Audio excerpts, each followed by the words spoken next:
bukan hanya tentang seorang Alice, bukan hanya tentang seorang Khalid, tapi dengan adanya Loi, adanya Matilda, memberhentikan pergerakan dari Tuan Muda Albub. Dan ini bisa jadi sebuah metode baru dari Onyx PH. Ya. Karena kalau kita menengok kemarin Onyx PH selalu bermain early game, bukan nengok ke belakang sini, Pak. Oke. Dari kemarin mereka bermain early game, early stage yang sangat amat cepat. Tapi dengan mengamankan Aulus, mereka mau main scaling tentunya di game yang kedua kali ini. Mereka malah ingin membawa game ini menuju ke arah late game dengan Alice dan Aulus. Game kedua dari Ararkyoshi versus Onyx PH. Kita sudah melihat 1-0 untuk Ararkyoshi dan inilah dia. Game kedua kita masih dipandu dengan duo emas. Oke, dan ada salam dari Nita Coliani. Dia bilang senyum salam buat RFC, semoga 2 poin. Semangat. Amin. Buat Ranger Mas, Om Wawa, KB dan juga Pak Pulung. Tapi ternyata ada ikan paus. Ikan paus kali ini. Kita bakal masih menunggu. Oke, Be, dari draft seperti ini. Hah? Marki yang kita tahu permainan agresivitasnya cukup tinggi. Jadi menurun ya? Hah? Jadi menurun. Alice Jadi menurun, tapi di metode late game dia yang malah bakal memancing keributan. malah feelingku ya, nggak sampai late game gitu dia. Dia nungguin sampai jadi winter doang, baru coba untuk main agresif. Oke. Dia bisa nabrak kan kalau. Nah makanya dia bakal lebih agresif setahu aku. Walaupun di early-nya dia kagak untuk bermain poking banget. Karena dia kan harus ambil minionnya, orbs-nya yang dia butuhkan. Sambil ini nih Ranger Mas, Ya. sambil kita ngomongin orbs. Noh, di tengah-tengah dari pemain Onyx PH Heeh. ada yang kayak bedak-bedakan gitu. Heeh. Coba jelaskan Ranger Mas untuk pemain core face hand yang bahkan setara dengan Tuan Muda Albert. Itu buat apa emang? Untuk memperlincin. Memperlicin. Iya, dari handphone itu biar nggak keset. Oh. Kalau kena keringet atau apa jadi keset, jadi nggak face hang. Oh, jadi Karena- biar face hand harus pakai bedak gitu ya? Iya, karena kan banyak metodenya, entah bedak, entah tepung, entah keringet, banyak. Hah? Tepung. Tepung, benar banyak. Kalau karambol di rumah saya main pakai tepung. Oke, tapi kali ini back to the game. Blar sudah kehilangan beberapa HP-nya dan bahkan Finn sudah dipaksa untuk mengeluarkan satu flick out di early game seperti ini. Oke, Albert yang memiliki keuntungan di early game seperti ini mencoba untuk melakukan farming terlebih dahulu. Tapi di arah top lane sana, lihat dari Dlar masih coba untuk mengganggu, masih one by one situation dengan seorang R7. Bimo mengganggu pergerakan dari seorang Albert dan bahkan Bimo terkena damage yang cukup banyak. Dengan setengah darah terakhir, harus memilih untuk mundur terlebih dahulu. Para pemain dari tim Onyx lihat Marky mencoba dipaksa. Damage yang diberikan dari seorang Skylar dan bahkan first blood di arah bottom lane. Skylar berhasil dengan stucknya. Dia menembangkan seorang Marky karena mungkin Marky di sini berpikiran bisa menumbangkan seorang Skylar di early. Tapi ingat ini Bruno early game dengan stuck 10 juga memiliki damage yang besar. Dan ingat ini adalah mantan pemain bola David Shevchenko. Yes, Shevchenko David. Bedanya ditukar doang, tapi kita lihat dari para pemain dari tim Onyx PH memilih untuk mundur dan legenda dari Italia Shevchenko berhasil mendapatkan first blood yang mahal menurut aku. Dan ini langsung bermain agresif dari kedua belah tim. Yang aku kira bakal bermain dengan tim hati-hati, tapi ternyata Marky masih mengamankan satu buah jungle monster gold pumpnya. Finn masih bersikup ke arah bottom lane. Dia mau ngamanin gold shield turretnya secepat mungkin karena tersisa secuil lagi untuk mendapatkan sebuah keuntungan bagi Skylar. Dan Skylar lebih milih untuk mundur karena dia tahu dia sadar diri, dia butuh mana. Oke, kita bilang di sini R7 dan juga Albert berhasil mendapatkan keuntungan untuk berada di posisi startle. Tapi Dlar gak tinggal diam. Dlar sudah siap dan sepertinya Dlar cuma melakukan sebuah buka vision aja. Betul sekali, mendapatkan informasi karena ingat dari Kairinya sendiri bahkan dia membutuhkan level 12. Sebelum itu, tentu dia tidak akan bisa melakukan teamfight jangka panjang karena War X-nya belum cukup tinggi untuk memberikan damage yang bebas. Oke, tapi Profesor, ada yang mau aku tanya sama Profesor. Apa? Ini benar-benar cukup berbahaya sebenarnya. Lihat one by one situation, Albert versus Kairi, dan Tempest ke arah belakang. Dan bahkan lihat Albert kehilangan satu buah Little Wanderer-nya. Tanpa adanya retribution dari Albert itu kayak masih wajar karena Kairi ready dari tadi retributionnya dan dia belum menyentuh ke arah turtle tapi di arah bottom lane-nya dari tadi. Lihat Skylar, dia benar-benar makan banyak banget dan bahkan dia masih mau sekitar 60 gold yang ada. Baloyski bakal mundur dan balik dengan recall yang tersedia. Oke, Skylar kali ini harus berhati-hati, stucknya tidak ada untuk sementara. Tapi di arah bottom lane sepertinya bakal menjadi satu buah turret utama yang bisa diberikan oleh untuk tim dari Arkeosis. I'm offended depan sana, ada bahkan di depan, ada PTP kunci ke arah belakang. Aulus Racing tidak bisa bergerak banyak. Skylar mencoba untuk mundur. Lihat isapan darahnya membuat seorang Skylar tak bisa berdaya, harus mundur kembali. Dia nggak punya mana juga, Profesor. Dan ini harus lebih berhati-hati karena apa? Karena lihat damage di awalnya lumayan tinggi. Sementara lihat di arah top lane R7 dan juga Delar gak bakal kelar tentunya untuk one situation karena absorb damage bakal diambil. Dia satu punya heal, dia satu punya absorb, tapi ternyata Bang Pisiko dia mengoutplay Baloyski dan hampir saja Babang R7 mendapatkan point killnya. Pisiko udah mulai hadir, langsung mengganggu dengan Void Crystal. Void Flash juga digunakan tapi masih ada Sandguard untuk regen HP dari Blars. Untungnya nggak pakai satu buah execute, itu akan menjadi sesuatu yang berbeda, Profesor. Meanwhile, di arah bottom lane, Skylar seperti akan coba untuk membantu pergerakan dari seorang Albert untuk mendapatkan satu buah turtle. Dengan adanya 10.000 gold untuk Onyx PS, berbeda dengan 2.000 dengan tim RRQ mendominasi untuk kali ini. Wow. Di early game, mereka siapkan Albert. Di late game, mereka siapkan Skylar, Profesor. Lihat ini dia striker bayangan V2 Bang Shin versi Skylar nih. Ini benar-benar mengerikan banget, tapi kali ini di sisi lain Bimo dia mencoba untuk mengganggu karena R7 mengembalikan gold shield turret yang tadinya hilang di arah bottom lane dengan mirror di arah top lane. Lihat dari teman-teman RRQ juga udah mulai hadir, Falling Star digunakan, langsung ada pergerakan Purify juga digunakan dan bahkan flickernya out langsung dari gelarnya, nggak punya flicker lagi. Ditarik sama Bang Finn, Finn bakal mendapatkan satu dan ada dispersion rotation. Akankah dia bertahan tapi nggak bisa. Baloyski harus tumbang. Ditinggalin begitu aja. Para pemain dari tim Onyx PS memilih untuk melakukan farming terlebih dahulu dan Kairi nggak bisa terlalu objektif gaming dan juga tidak boleh terlalu agresif karena lihat di sana Kairi masih butuh farming, Kairi masih butuh level, tapi sedangkan di sisi lain Skylar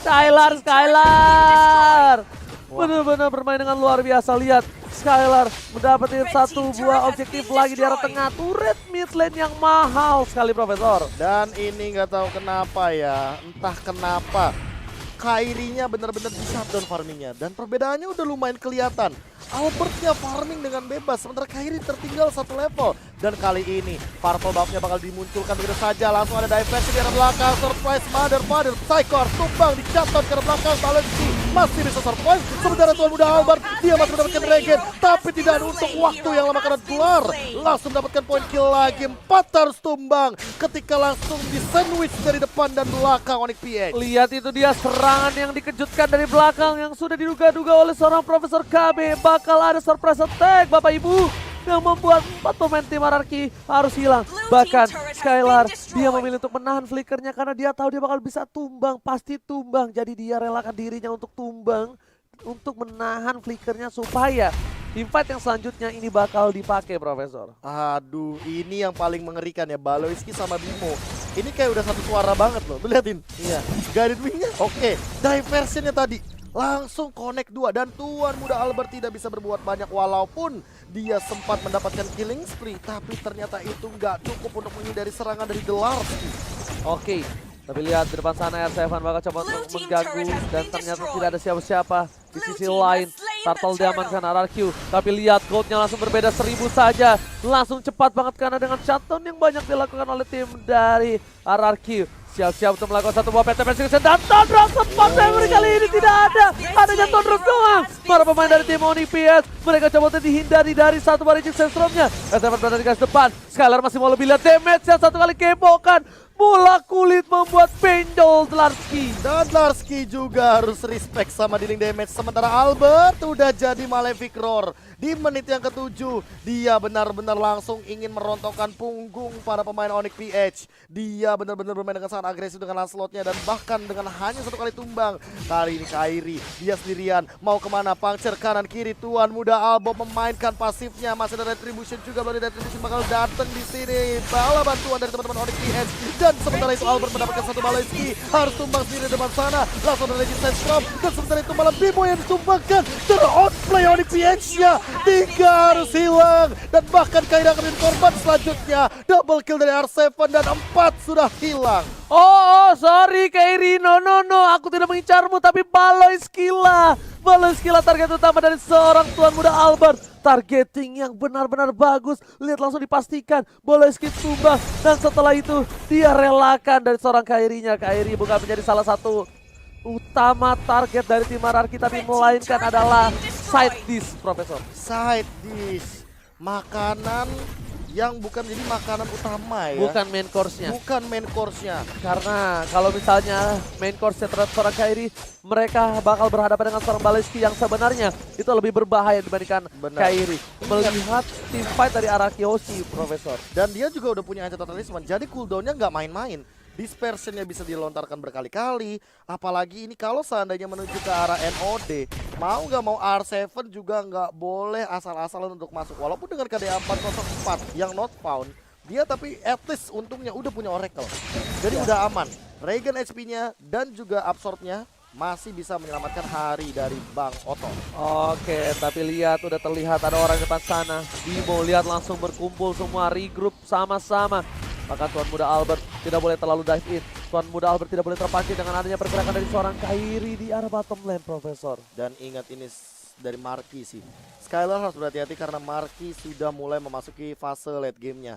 Walaupun udah punya Berserker Fury, walaupun udah punya Scarlet Phantom, tapi apakah itu akan cukup?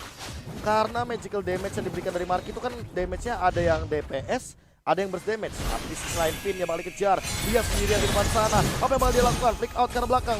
Marky, oh hampir dia melakukan teleportasi dengan diversion ke arah Pisiko. Kalau misalkan dia dapetin dua tadi, itu yang berbahaya adalah Skylar dan Pisiko. Yes, Skylar sih yang lebih berbahaya. Skylar harus benar-benar harus dijaga untuk kali ini. Karena salah satu damage deal yang bisa menumbangkan Dlarsky dengan instan, menumbangkan seorang Kairi dengan instan, ini ada di Skylar untuk saat ini, Profesor. Yes, dan Skylar harus berhati-hati karena jangan sampai malah dia yang diincar. Lihat, ingat dengan Bruno, healing damage-nya bakal tinggi banget dan udah ketahuan dengan diversion akan muncul ke depan. Lordnya bakal langsung dieksekusi, tapi Lordnya diamankan oleh Tuan. Udah Albert ditarik begitu saja, Bimo di daerah belakang. Marky tidak mendapatkan siapapun. Pisiko yang bakal diincar, tapi dia masih punya flicker dan masih langsung dapat execution. Marky, what are you doing? Dia bakal tumbang, tertendang dari Skylar, sakit perutnya dan harus mundur dari Dlarsky. Bojong tapi Paloyski tertinggal seorang diri, dikejar habis-habisan, nggak boleh pulang. Maunya digoyang, Tuan Muda Albert masih mau lebih. Peta mesin sekarang belakang, lihat Paloyski, bye-bye. Paloyski, no! Masih mau dipaksa, World manipulasi di depan sana, tapi ternyata memberikan pergerakan dari seorang Paloyski. Jadi wide dan juga Cycle Eagle hanya bisa memberikan sedikit distraction, tapi tidak bisa menemukan siapapun. Paloyski udah segala macam hal dilakukan, Profesor. Dan tapi tidak cukup untuk menghentikan pergerakan dari RRQ Hoshi. Lihat pola permainan agresifnya, tidak henti-hentinya untuk dikembangkan dari depan. Harus dapat Polisan ke belakang, tapi kali ini apakah Onyx PH masih mampu untuk membendung semua serangan dari RRQ Hoshi yang sesaat lagi Lordnya akan bergerak ke arah top lane. Oke, Lord sudah ada di arah top lane, sepertinya tidak mungkin di-dive-in karena ada seorang Paloyski. Paloyski di depan sana, tidak bisa diambil dan direlakan begitu saja, Profesor. Yes, reset dari Lordnya. Mid lane juga mungkin bakal ditabrak. Sementara itu teman-teman dari RRQ tidak mau gegabah. Mereka tidak mau melakukan kesalahan dan mereka akan memilih untuk mengamankan objektif daripada nggak dapat sama sekali. Mendingan dapetin satu yang bisa didapatkan. Langsung lagi dengan tim fight yang cukup mahal tadi, gap berbeda 7.600 dari cuma 1.000. Bener, dan lihat Skylar, R7, Albert, mereka tiga terkaya di game kali ini. Bahkan Skylar masih belum bisa tertangkap lagi. Seperti kita udah sempat lihat tadi, dia tertangkap memang satu kali, tapi untuk kedua kalinya seolah R7 dan Finn itu tidak membiarkan hal tersebut terjadi. Makanya dibadanin terus Skylar. Yes, memang itu yang dibutuhkan untuk kali ini. Lihat, Skylar benar-benar harus dijaga karena dia deal damage-nya benar-benar besar. Walaupun kali ini lihat R7 dan juga Albert di posisi top 2, tapi Skylar yang bisa mecah-mecahin seluruh belakang dari tim Onyx PS. Armor-armor yang kuat, fighter-fighter yang tidak bisa ditumbangkan, itu adalah tugas Skylar, Profesor. Banyak dengan satu kali gebwokan saja. Gebwokan saja karena tentunya tendangan yang adalah tendangan dari langit langsung menuju lane master. Tendangan Malangkas ini tentunya dari seorang Skylar. Lihat, dia berhasil mendapatkan 4 combo lagi dan tandanya Albert harus menunggu untuk beberapa saat untuk tim fight kali ini. Dan seperti itu dikasih karena apa? Karena tim RRQ Hoshi nggak mau mancing tim fight. Memilih untuk mendapatkan Lord terlebih dahulu sebelum dia memaksa tim fight di arah fight selanjutnya. Ya, apalagi kan kali ini oh enggak. Hilang Albertnya. Dia tadi mau geng Albert kayaknya. Iya. Tapi mungkin Albert juga udah menyadari bahwa dia nggak bisa kalau sendirian kayak gitu. Mau nggak mau dia bakal memilih untuk mundur dan ini bakal bermain hide and seek. Pantas nyaman ya, soalnya Albert peka ya. Albert peka, pantesan aja Pantas ya. nyaman. Mengerti. Dan kayak notice gitu loh. Sadar harus Hal-hal- apa. Hal-hal kecil yang sebenarnya harus dilakukan atau tidak dilakukan. Jadi perhatian Albert. Benar sekali. Oh gitu, jurusnya gitu, begitu Bang. tuan muda. Ngerti banget ngerti ya. Pengertian-pengertian kecil, perhatian-perhatian kecil yang bisa diberikan terhadap map saja sudah seperti ini. Apalagi ya Ranger. Ya, tapi kali ini lihat ada suara R7 yang aku bisa bilang ini masih agak terlalu jauh. Untungnya R7 masih ada satu buah flicker ya Profesor ya.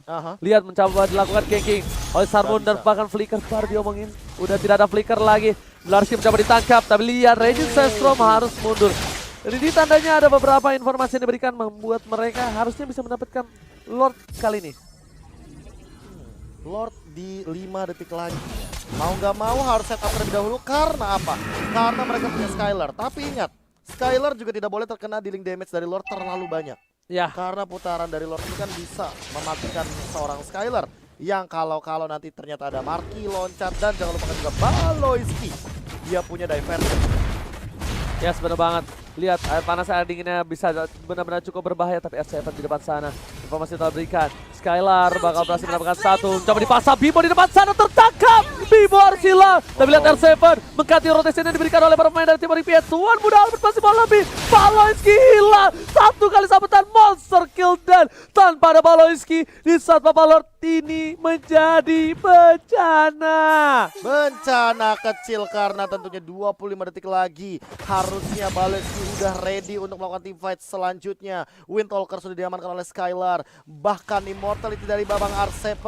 Ini dia bakal coba untuk kembali semuanya. Dan lihat Vinja langsung dapetin Marky. Winter Truncheon sudah di pop out. Langsung ada satu reward manipulation. Tidak bisa diberikan lagi dealing damage-nya. Dan double kill daripada seorang Skylar. Masih mau lebih. Lihat Kairinya. Masih punya mode Aulus Racing. Mundur ke arah belakang karena dia tidak mau tumbang di depan. Ini bencana.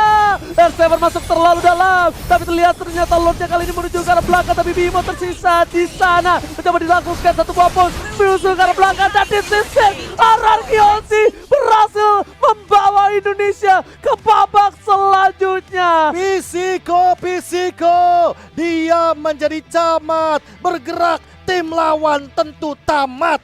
Salam dari Binjai. Salam dari Binjai. RRQ Hoshi. Lagi dan lagi. Acil lihat dia excited banget dengan kemenangan 2-0-nya seolah-olah